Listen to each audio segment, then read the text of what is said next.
तो नमस्ते to all of you, welcome to today's class. Income from house property का fast track quick revision start कर रहे हैं हम लोग।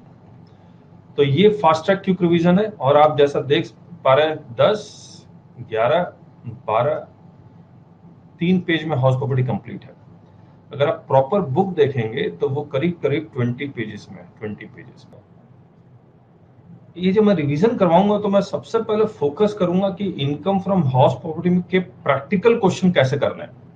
देखिए, थ्योरी तो आप लोग सारे जानते ही हैं, याद भी किया हुआ है, लेकिन उसको प्रैक्टिकली कैसे करना है वो आपको एक बार रिवीजन में बताएंगे। उसके बाद हम लोग एक बार थ्योरी फास्ट ट्रैक का पढ़ डालेंगे। करेक्ट है? मुझे एक बात बताइए, आप income from house property calculate करने के लिए आप एक्सपेक्टेड रेंट निकालते हैं, हाँ या ना? एक्सपेक्टेड रेंट कैसे निकलता बताइए।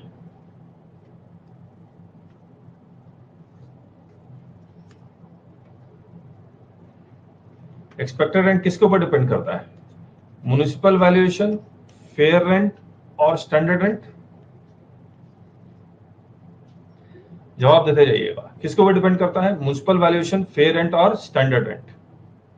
आप एक्सपेक्टेड रेंट निकालने के लिए क्या करते हैं? म्युनिसिपल वैल्यूएशन और फेयर रेंट में जो ज्यादा होगा हायर, फिर स्टैंडर्ड रेंट और जो ज्यादा होगा उसमें से जो लोअर होता है वही एक्सपेक्टेड रेंट होता है। हेलो, हाँ या ना जवाब देते जाइए प्लीज। करेक्ट है?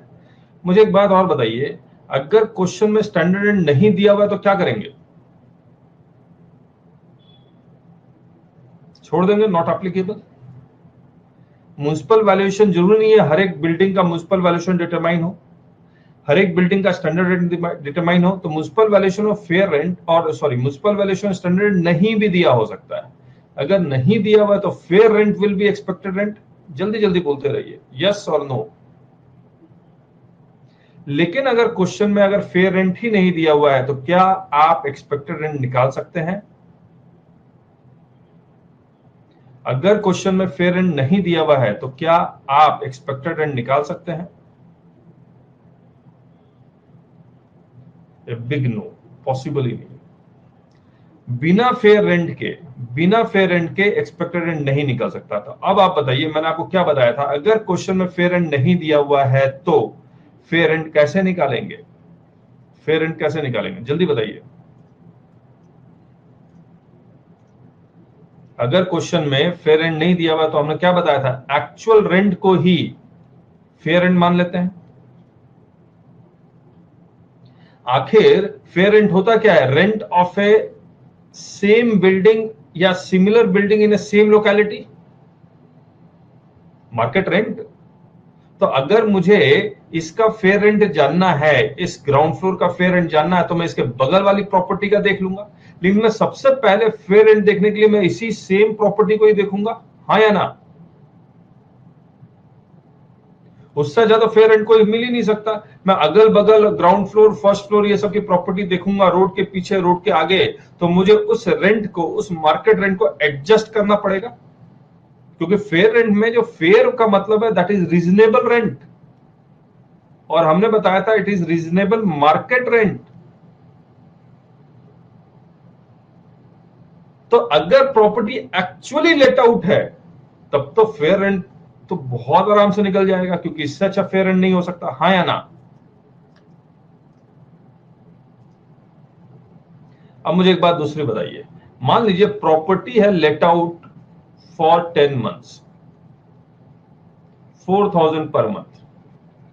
बाकी 2 महीने के लिए it is self occupied property for residence 2 month के लिए। इसका आपको इनकम फ्रॉम हाउस प्रॉपर्टी निकालना और कुछ नहीं दिया हुआ है क्वेश्चन में। सबसे पहले क्या करेंगे? एक्सपेक्टेड रेंट निकालने के लिए आपको सबसे पहले क्या चाहिए? फेयर रेंट चाहिए। म्युनिसिपल वैल्यूएशन नहीं दिया हुआ कोई बात नहीं, लेकिन फेयर रेंट तो चाहिए ही चाहिए। बताइए इसका फेयर रेंट क्या होगा? इसका फेयर रेंट क्या होगा?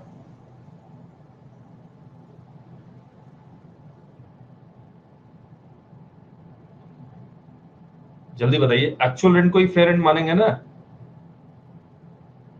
तो इसका फेयर रेंट क्या होगा? जल्दी लिखिए, जल्दी लिखिए। 4000, आप जल्दी नहीं लिखेंगे तो मैं जवाब दे दूंगा। 4000 इंटू 12 48,000 होगा। एक्चुअल रेंट होगा, जितना रेंट मिला है एक्चुअल रेंट होगा 40,000। आपका gross annual value, expected rent तो यही हो जाएगा, फेयर रेंट, तो ग्रॉस एनुअल वैल्यू होगा 48,000।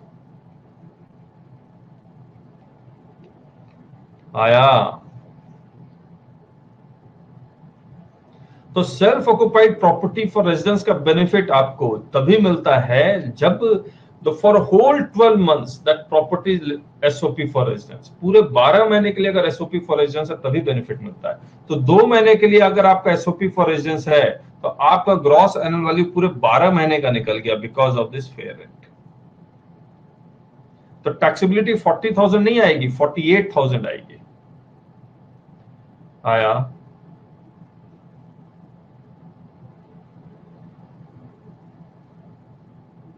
एक बात और बताइए, हमने एक बात और बताई थी आपको, जब भी आप municipal valuation, fair rent, standard rent देखेंगे वो हमेशा 12 महीने का होगा, ऑलवेज 12 मंथ्स। तो ऑटोमेटिकली एक्सपेक्टेड रेंट भी ऑलवेज 12 मंथ होगा या नहीं होगा? हाँ या ना?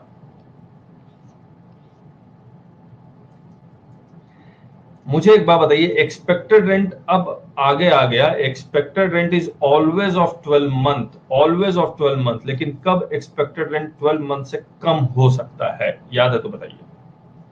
एक्सपेक्टेड रेंट 12 महीने से कम कब हो सकता है?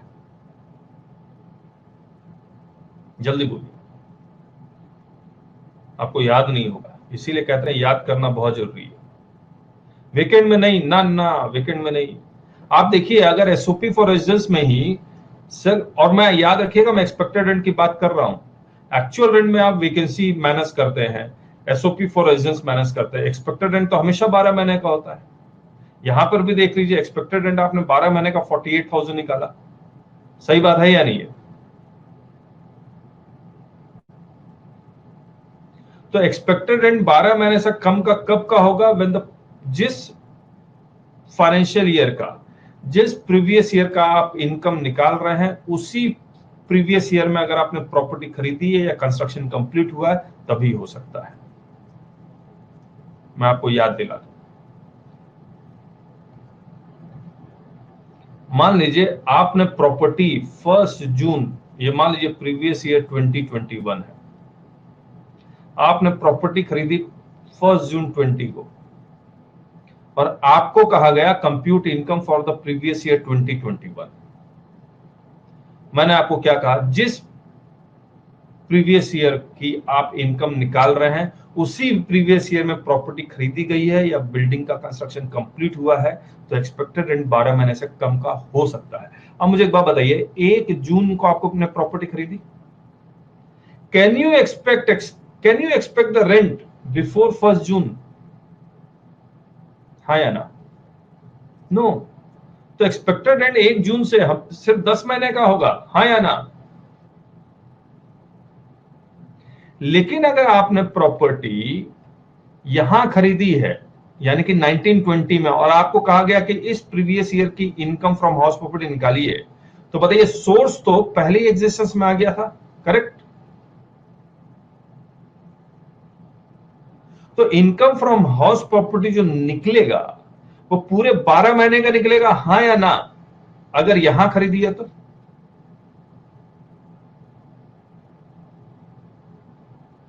अब मैं आपसे फिर से पूछता हूं, एक्सपेक्टेड रेंट हमेशा कितने महीने का? कम का कब हो सकता है? जब जिस प्रीवियस ईयर का आप इनकम निकाल रहे हैं उसी प्रीवियस ईयर में आपने प्रॉपर्टी खरीदी है। सही बात है। और इसका लीगल बेसिस क्या है? Legal basis section 22 charging section, the annual value of building और land appurtenant thereto of which SSC is the owner. बताइए, वो कह रहा है एनुअल वैल्यू निकालिए। एनुअल वैल्यू का मतलब जितना वो बिल्डिंग पैसा कमा सकता है, दैट इज एनुअल वैल्यू। और एनुअल वैल्यू मैं तभी निकालूंगा जब वो एसएससी ओनर बन जाएगा। अगर SSC owner during the year ही बना है तो उस ईयर के लिए जो एक्सपेक्टेड रेंट है वो कम होगा। सही बात है या नहीं?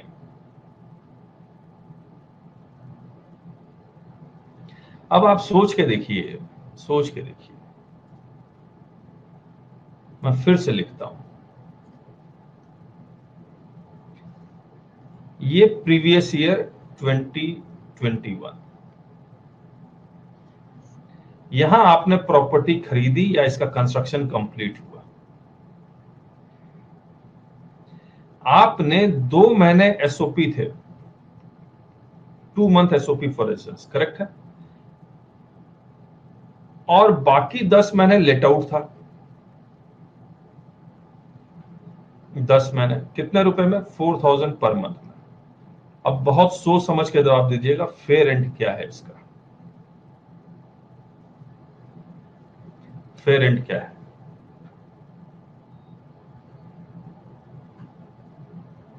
जल्दी बताइए।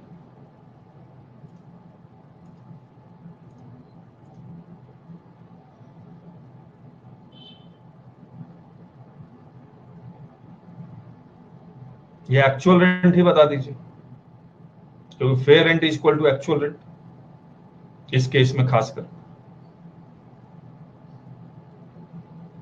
एक्चुअल रेंट क्या होगा?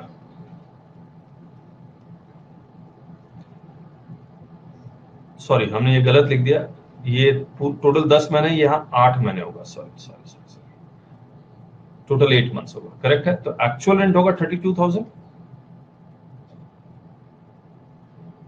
फेयर रेंट में यहां से निकालूंगा जो 10 महीने का है। एनुअल वैल्यू का मतलब जितने रुपए में प्रॉपर्टी किराए में लग सकती थी, तो वो कितने रुपए में प्रॉपर्टी किराए पे लग सकती थी वो यहां से चेक करेंगे, तो 40,000 हो गया, करेक्ट है? जल्दी बताइए। अब मुझे एक बात बताइए,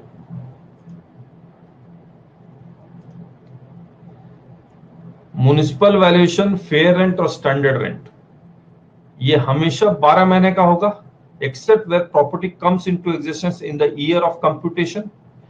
फेयर रेंट अगर क्वेश्चन में नहीं दिया हुआ है तो एक्चुअल रेंट को फेयर रेंट मानना पड़ेगा, ये पॉइंट हो गया। और municipal valuation of fair rent whichever is higher और standard rent whichever is lower, ये आपका हो जाएगा क्या? हायर, और standard rent whichever is lower, ये एक्सपेक्टेड रेंट हो गया। सही बात। अब मैं आपको एक्चुअल रेंट के बारे में बताता हूं।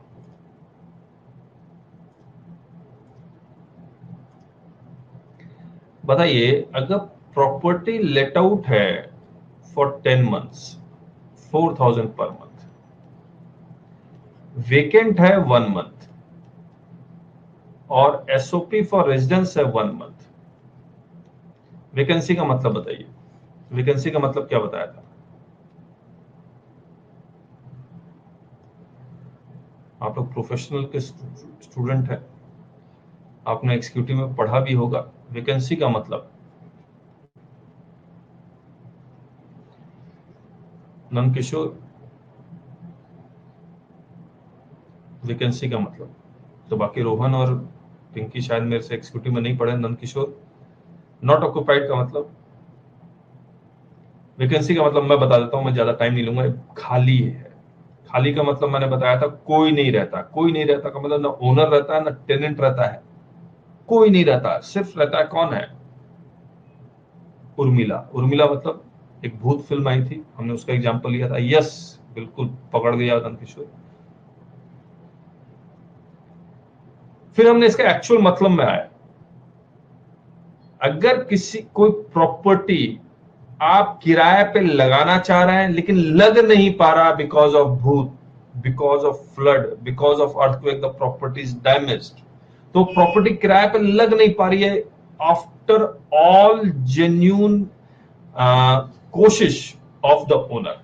सही बात, genuine effort of the owner, उसी को वेकेंट बोलेंगे। लेकिन अगर ओनर ने उस प्रॉपर्टी को जानबूझ के खाली रखा हुआ खुद के रहने के लिए, तो वो self occupied property for residence हो जाता है। सही बात।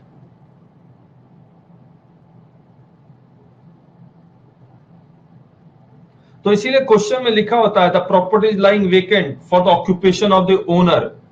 तो वेकेंट वर्ड से मत जाइए, that property becomes the self occupied property for residence.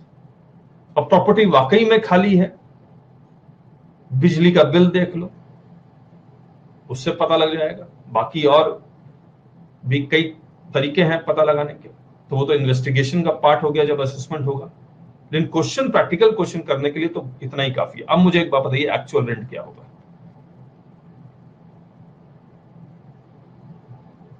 Actual rent, तो एक्चुअल रेंट हमने क्या बताया था कि एक्चुअल रेंट कंप्यूट करने के लिए, एक्चुअल का मतलब जितना प्रॉपर्टी में एक्चुअली आपको किराया मिल रहा है। कितना एक्चुअली किराया मिल रहा है? 10 into 4,000, 40,000। रेंट रिसीव्ड और रिसीवेबल, हेलो, रेंट रिसीव्ड और रिसीवेबल, यही तो बताया था। और मान लीजिए इस 10 महीने में से 1 महीना का किराया आपको नहीं मिला, 1 month अनरियलाइज्ड रेंट है। तो if the rent is rent received और रिसीवेबल, तो ये 1 month का अनरियलाइज्ड रेंट इसी में एडेड है या नहीं है, इंक्लूडेड है या नहीं है?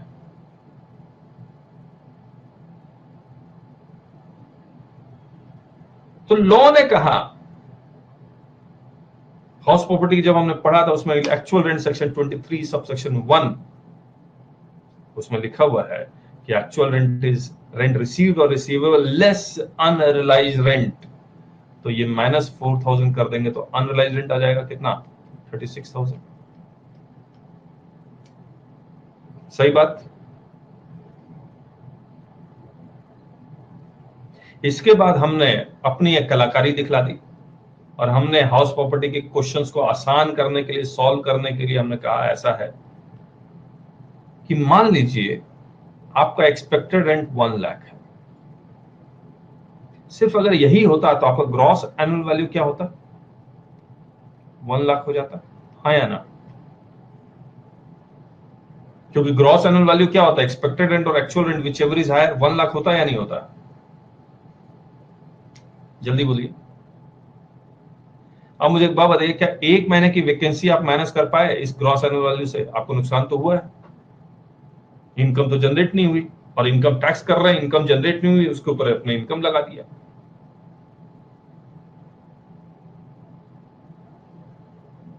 सही बात है या नहीं है? तो मुझे यहां पर वैकेंसी मैनेज करनी चाहिए या नहीं करनी चाहिए 1 महीने की? जो actual loss on account of vacancy है, कितना है loss on account of vacancy? 4,000। इतना ही तो लॉस हुआ है आपको। किराए पे देते तो 4,000 मिलता ना। तो ये माइनस होकर 96,000 आना चाहिए या नहीं आना चाहिए, हाँ या ना?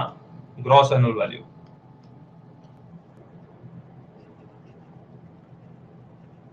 Let out for 10 months, 4,000 per month. Vacancy है 1 month और self occupied property for residence है 1 month और अनरियलाइज्ड रेंट है मान लीजिए ₹2,000, ताकि हम लोग का कैलकुलेशन आसान हो। सही बात। एक्चुअल रेंट का मतलब होता है रेंट रिसीव्ड और रिसीवेबल।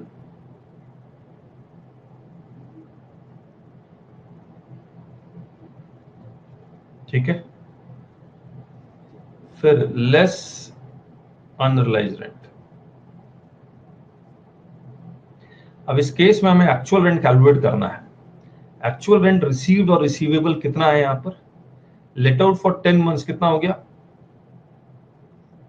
40,000 रिसीव्ड और रिसीवेबल, और जो आपका रिसीवेबल है वो 2,000 भी रिसीवेबल है, तो ये 40,000 हो जाएगा। मुझे एक बात बताइए, self occupied property for residence है तो क्या रेंट रिसीव्ड और रिसीवेबल है, हाँ या ना? जिस प्रॉपर्टी में आप खुद रह रहे हैं। 1 महीने के लिए।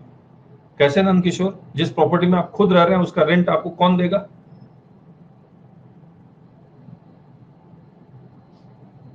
कहिए, कोई देगा? नहीं देगा। तो ये तो हो नहीं सकता। तो ये हमने जो 10 महीने निकाले हैं, 10 मंथ्स, उसमें ये 1 महीना नहीं आएगा। जो प्रॉपर्टी आपकी पूरी तरह से खाली है, क्या वो रेंट रिसीव्ड और रिसीवेबल हो सकता है? वो भी नहीं हो सकता। तो वो भी हटा दिया हमने। तो बचा कितना? 10 महीने।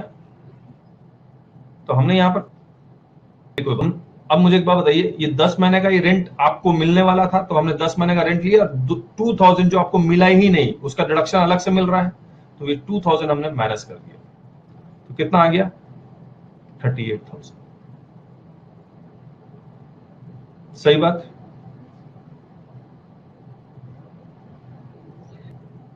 आपके पॉकेट में इतना ही कैश आना है, 40,000 और 2000 मिला नहीं, 2000, तो 38,000 ही कैश मिल रहा है। यही बेसिकली आपकी इनकम है, हाँ या ना?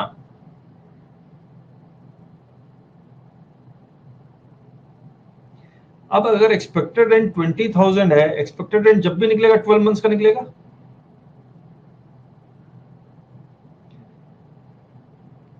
एक्चुअल रेंट कितना है? 38,000। तो आपका जीएवी कितना आएगा? जितना आपके पॉकेट में पैसा आ रहा है उतना ही जीएवी है। करेक्ट है? और अगर मैं इस तरह से लिखूं, एक्सपेक्टेड रेंट 12 मंथ्स का 20,000, और मैं एक्चुअल रेंट 38,000 की जगह मैं 42,000 लिखूं, loss on account of vacancy 4,000 लिखूं, तब भी जीएवी 38,000 आएगा।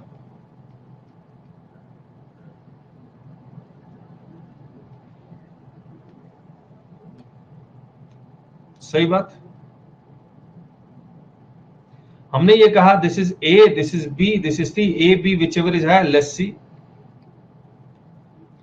लेकिन प्रॉब्लम क्या होती है, अगर एक्सपेक्टेड रेंट में 1 लाख लिख दूं और ये 38,000 लिख दूं एक्चुअल रेंट, ये वाला, तो हमारा जीएवी 1 लाख आ जाता है। तो जो loss on account of vacancy है 4,000, वो एक्चुअल रेंट से तो माइनस हो गया, लेकिन यहां से माइनस नहीं हो पाया, क्योंकि आंसर क्या आ रहा है? 1 लाख आ रहा है। सही बात है या नहीं है?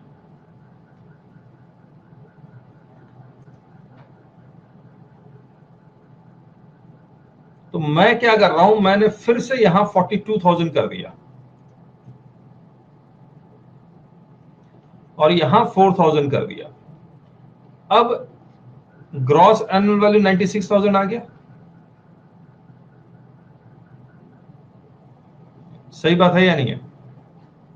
तो जो 4,000 का जो आपका एक्चुअल लॉस हुआ है वो यहां माइनस हो गया। तो इसीलिए हम लोग ये कहते हैं, वैसे लॉ अलाउ नहीं करता है, लेकिन आसान करने के लिए एक्चुअल रेंट रिसीव्ड और रिसीवेबल में आप वैकेंसी भी जोड़िए, जितने महीने की वैकेंसी है। उसके बाद जो हायर है वहां से माइनस करना है, जो हायर है वो वहां से माइनस करना है। सही बात।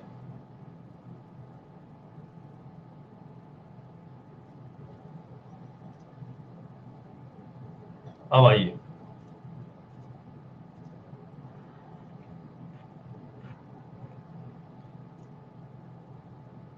कहां गया? तो हम लोग ग्रॉस एनुअल वैल्यू तक पहुंच चुके। तो ग्रॉस एनुअल वैल्यू क्या होता है? एक्सपेक्टेड रेंट और actual rent, whichever is higher, less loss on account of vacancy. Correct है?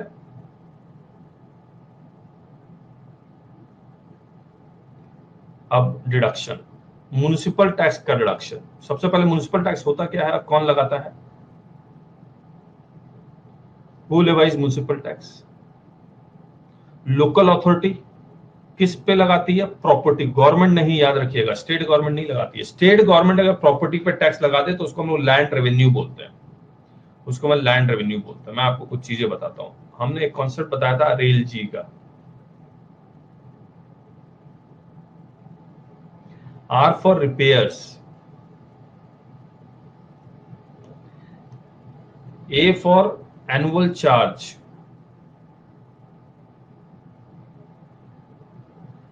I for insurance, L for land revenue और G for ground rent।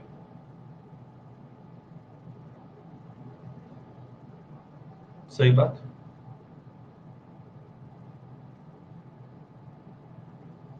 इन सब का डिडक्शन नहीं मिलता है, इसके बदले कौन सा डिडक्शन मिलता है? Standard deduction. कितना? 30% ऑफ एनएवी।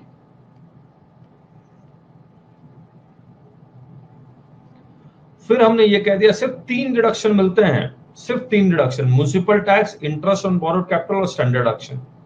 म्युनिसिपल टैक्स का डिडक्शन पेड बेसिस पे मिलता है,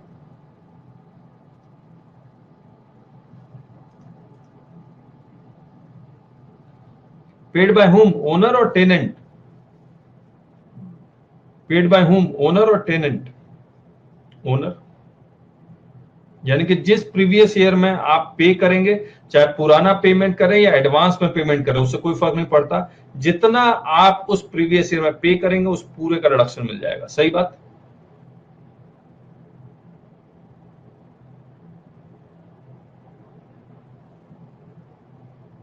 अब एनएवी पे आते हैं। तो ग्रॉस एनुअल वैल्यू में से म्युनिसिपल टैक्स माइनस हो जाएगा तो एनएवी आ जाएगा। क्या एनएवी माइनस में हो सकता है? हाँ या ना? मान लीजिए ग्रॉस एनुअल वैल्यू 100 है, म्युनिसिपल टैक्स 120 है। 120 क्यों हो गया? म्युनिसिपल टैक्स तो 10-20 रुपए होता है, आपने 40 साल तक किसी प्रॉपर्टी का म्युनिसिपल टैक्स नहीं दिया, वो आज दे रहे हैं, तो ये माइनस में आ सकता है और लॉस हो सकता है। सही बात। और अगर लॉस हो गया तो स्टैंडर्ड डिडक्शन फिर ऑटोमेटिकली जीरो हो जाएगा, क्योंकि स्टैंडर्ड डिडक्शन मिलता कितना है? 30% ऑफ एनएवी।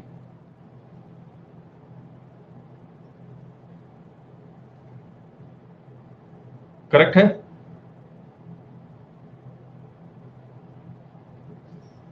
इंटरेस्ट का डिडक्शन एक्रूअल बेसिस पे मिलता है, चाहे आप पे नहीं भी करें तो भी मिलेगा।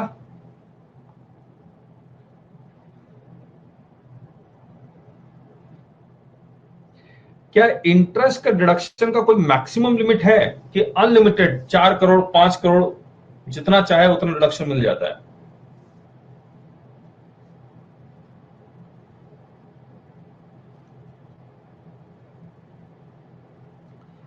अगर लेट आउट है, अगर लेट आउट है तो अनलिमिटेड है, अनलिमिटेड। लेकिन अगर property self occupied property for residence for whole 12 months तभी लिमिट है, वरना लिमिट नहीं है।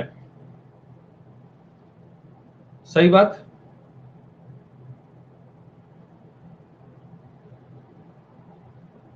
कहिए। फिर इनकम फ्रॉम हाउस प्रॉपर्टी आ जाएगा। इस हाउस प्रॉपर्टी में एरियर्स ऑफ रेंट, अगर रेट्रोस्पेक्टिव इफेक्ट से कोई किराया बढ़ाया गया है तो arrears of rent minus 30% standard deduction ये जोड़ देंगे। अगर कोई पुराना किराया है, क्योंकि अनरियलाइज्ड रेंट का पहले डिडक्शन मिल चुका था, अब आज के डेट में आप रिकवरी करते हैं तो वो recovery of unrealised rent minus 30% ये हाउस प्रॉपर्टी में ऐड होगा, ये आपकी इनकम फ्रॉम हाउस प्रॉपर्टी आएगी। सही बात। तो ऐसे ही प्रैक्टिकल क्वेश्चन आएंगे आपके, ये लेट आउट प्रॉपर्टी का है। लेकिन अगर property self occupied property for residence है, एसओपी फॉर रेजिडेंस है फॉर 12 मंथ्स, तो इसका ग्रॉस एनुअल वैल्यू क्या होगा? नील। इनकम जीरो कर दिया, म्युनिसिपल टैक्स भी जीरो हो जाएगा ऑटोमेटिकली, एनएवी भी जीरो हो जाएगा ऑटोमेटिकली, स्टैंडर्ड डिडक्शन भी ऑटोमेटिकली जीरो हो जाएगा। सिर्फ और सिर्फ डिडक्शन मिलेगा इंटरेस्ट ऑन बोरोड कैपिटल का, याद है? वो भी मैक्सिमम कितना? 2 लाख, अगर सर्टेन कंडीशंस आर सेटिस्फाइड, वरना मैक्सिमम लिमिट 30,000 हो जाएगी। Income from house property loss में आ जाएगा if the property is self occupied property for instance. आया?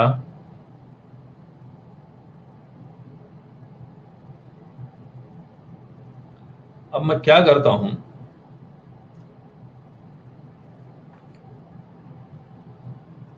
ये लॉ है income from house property, remember why you started. मैं आपको बता दूं प्रोफेशनल लेवल में इसका इंपॉर्टेंस बहुत ज्यादा नहीं है, सीएस प्रोफेशनल लेवल में, लेकिन एग्जीक्यूटिव लेवल में सीएस एग्जीक्यूटिव हो, सीए इंटर हो, सीएमए इंटर हो, 5 नंबर का क्वेश्चन आता ही है। प्रोफेशनल लेवल पे मैंने कभी भी नहीं देखा हाउस प्रॉपर्टी का कोई भी क्वेश्चन आया हुआ है, बट हु नोस, याद रहेगा आपको।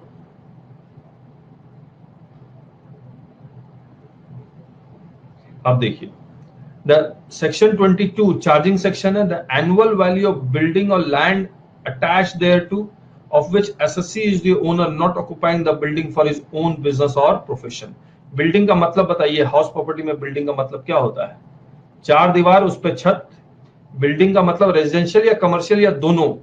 जल्दी बोलिए।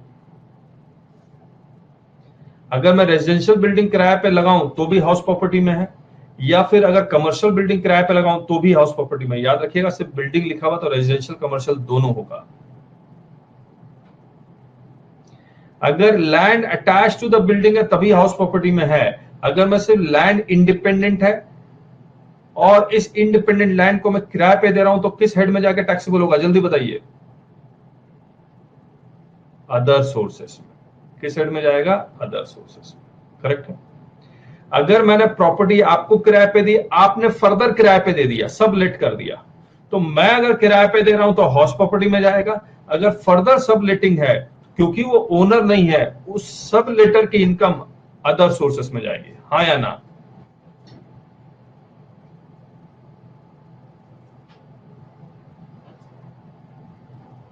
कहिए।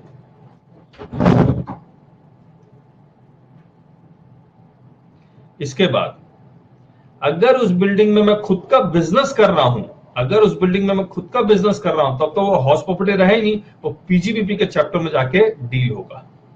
सही बात। फिर ओनर का मतलब डीम्ड ओनर भी है, जो यहां लिखा हुआ है, जो सेक्शन 27 में भी है। तो मैंने प्रॉपर्टी अपने वाइफ के नाम पे लिया या वाइफ ने अपना पैसा लगा के मेरे नाम पे प्रॉपर्टी ली है, तो जिसका पैसा लगा हुआ है that person will be treated as deemed owner. An individual who transfer house property to spouse without consideration. सही बात। अगर मैंने अपने चाइल्ड के नाम पे, माइनर चाइल्ड के नाम पे, वो चाइल्ड चाहे सन हो या डॉटर हो, उससे कोई फर्क नहीं पड़ता, माइनर होना चाहिए, तो वो प्रॉपर्टी फिर माइनर चाइल्ड की नहीं मानी जाएगी। जिसने पैसा लगाया हुआ है, अगर फादर ने लगाया हुआ है तो फादर की प्रॉपर्टी मानी जाएगी, मदर ने लगाया हुआ तो मदर की प्रॉपर्टी मानी जाएगी। लेकिन एक्सेप्शन बना दिया गया कि अगर माइनर मैरिड डॉटर है तो फिर डीम्ड ओनर का कॉन्सेप्ट नहीं लगेगा। जिसके नाम पे प्रॉपर्टी रजिस्टर्ड है, यानी कि रजिस्टर्ड माइनर मैरिड डॉटर को ही ओनर माना जाएगा। फिर holder of इम्पार्टिबल estate, cooperative society में अगर आप मेंबर हैं तो कोऑपरेटिव सोसाइटी की प्रॉपर्टी नहीं मानी जाती है, आपकी प्रॉपर्टी मानी जाएगी, member of A cooperative society. फिर अगर आपने प्रॉपर्टी का बयाना दे दिया, एग्रीमेंट टू सेल हो गया, सिर्फ रजिस्ट्री नहीं हुई है, पोसेशन भी आपको मिल गया है, पैसे आप दे चुके हैं, तो जिसके नाम पे रजिस्ट्री है उसकी नहीं मानी जाएगी, जिसके नाम पे पोसेशन है उसकी प्रॉपर्टी मानी जाएगी। करेक्ट है। और अगर आपने प्रॉपर्टी 12 साल के लिए लीज पे लिया हुआ है तो जिसने 12 साल के लिए लीज पे लिया हुआ है उसकी प्रॉपर्टी मानी जाएगी। करेक्ट है। ये सब थियोरेटिकल है, चांस बहुत कम है इस पे आए। अब मैं जो एक थ्योरी से मुझे याद आया, एक इंटरेस्ट ऑन बोरोड कैपिटल में काफी ज्यादा दिक्कतें आती है, वो मैं आपको बता देता हूँ। इंटरेस्ट ऑन बोरोड कैपिटल जब आप प्री कंस्ट्रक्शन पीरियड और post construction period interest calculate करते हैं। सही बात। बहुत ही आसान तरीके से मैं बता रहा हूं, एकदम आसान तरीका मैंने निकाला हुआ है, उसको देखते हैं। हमने ये कहा जिस आपने लोन कहीं लिया होगा, यहां पर रीपेमेंट आपका चल रहा होगा, चल रहा होगा, 10 साल 15 साल 20 साल का लोन होता है। मान लीजिए आपका यहाँ पर for the sake of discussion यहाँ पर डेट ऑफ बोरिंग है, यहाँ date of repayment of loan है, ठीक है।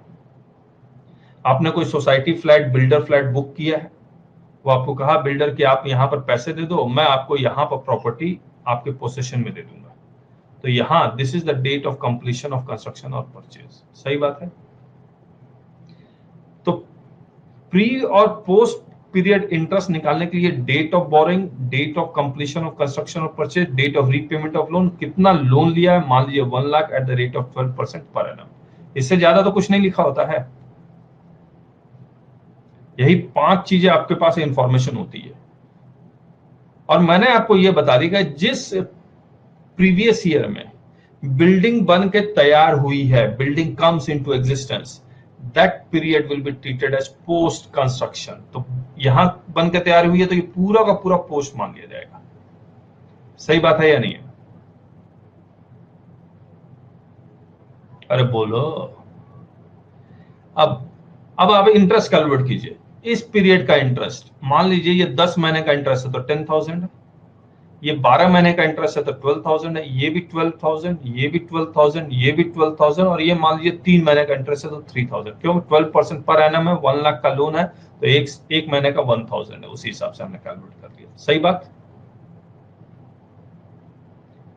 मुझे एक बात बताइए, क्या ये 10,000 और 12,000 का डिडक्शन मिला होगा प्रीवियस ईयर 1 और 2 में? इस इंटरेस्ट का डिडक्शन आपने इंटरेस्ट तो दिया होगा, बैंक वाला थोड़ी रुक जाएगा। बैंक वाला तो इंटरेस्ट मांगने लगता है जैसे आपने बोरिंग किया, बिल्डिंग मिले या ना मिले। क्या इस 10,000 और 12,000 का 10,000 12,000 का आपको इंटरेस्ट का डिडक्शन मिला होगा, हाँ या ना?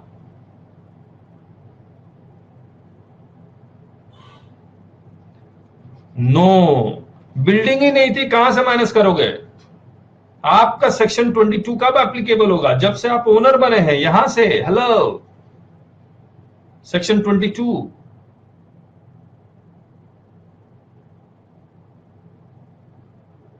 तो इस पीरियड का ये 22,000 का डिडक्शन आपको मिला ही नहीं होगा, तो 22,000 को 5 से डिवाइड कर दीजिए।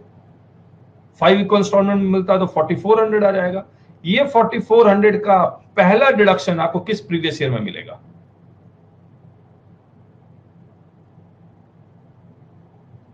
जिस प्रीवियस ईयर में बिल्डिंग बन के तैयार हुई है, यानी कि यहां से 3 से 4 5 6 7।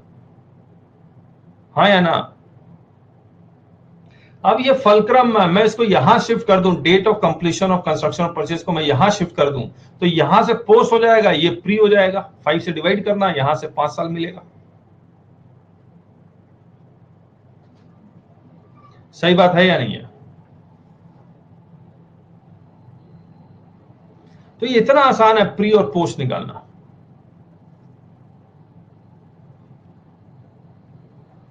अब आइए,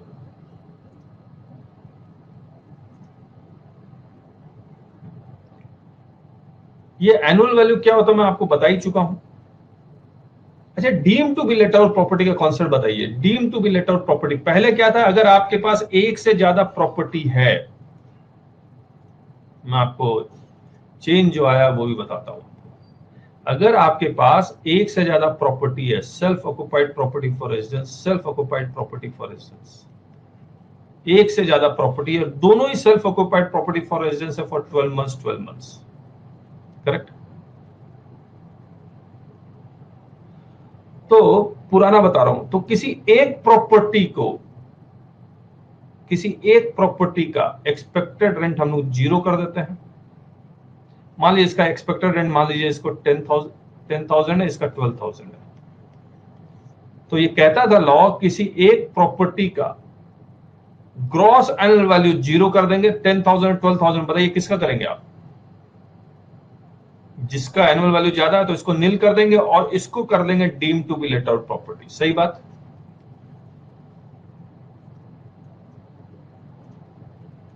लॉ में चेंज किया आया, बोला कि अगर आपके पास 2 से ज्यादा प्रॉपर्टी है, तो पहले 1 से ज्यादा था, अब 2 से ज्यादा प्रॉपर्टी है और एक्सपेक्टेड रेंट इसका 10,000, इसका 12,000, इसका 14,000, तो किसी एक प्रॉपर्टी का ग्रॉस एनुअल वैल्यू हम लोग 0 कर देंगे, यानी कि इसको एसओपी फॉर रेजिडेंस, और बाकी प्रॉपर्टी को हम लोग deem to be let out property मान लेंगे।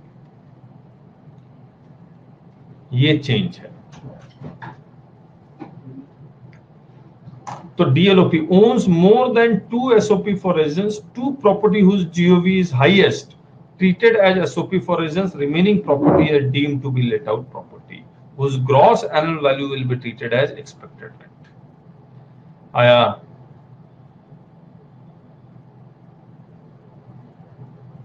SOP for residence for whole year, gross annual value को expected rent नहीं मानेंगे, जीरो कर देंगे एक प्रॉपर्टी, किसी भी दो प्रॉपर्टी को। और अगर एक्सपेक्टेड रेंट को जीरो कर दिया तो सिर्फ एक डिडक्शन मिलता है, that is interest on borrowed capital, that to a maximum of 2 lakh if 3 conditions are satisfied. The loan is borrowed on or after 1 April 1999. The loan is borrowed for purchase or construction of residential house property. The building comes into existence within 5 years from the financial year in which loan is borrowed. Otherwise, it is 30,000. सही बात? सिर्फ SOP for residence के लिए। लेकिन अगर let out, deem to be let out or vacant property है तो ये 2 लाख की लिमिट और 30,000 की लिमिट नहीं आएगी। जितना भी है वो सारा का सारा प्री और पोस्ट मिला के नो लिमिट में डिडक्शन मिल जाएगा। ठीक है।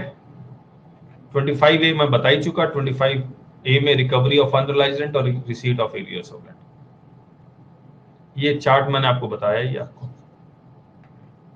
ये जरूर पढ़ लीजिएगा। What you should never forget in house property while solving practical question, fair rent should be given in the question. If it is not given, actual rent is treated as fair rent, और हमने आपको detail बता दिया। Expected rent is always computed for 12 months. It can be less than 12 months only if the property comes into existence in the same previous year for computation. Interest is limited only in case of SOP for residence. In remaining cases, actual amount of interest is allowed as deduction. Municipal tax is allowed as deduction on paid basis. Interest is allowed on accrual basis. Standard deduction on uniform basis. आया? तो मुबारक हो, house property का revision हमने complete कर लिया आपके साथ। Next revision हम लोग PGBP का करेंगे। PGBP का तैयार रहिएगा, मैं अनाउंस कर दूंगा। So thank you so much, bye bye.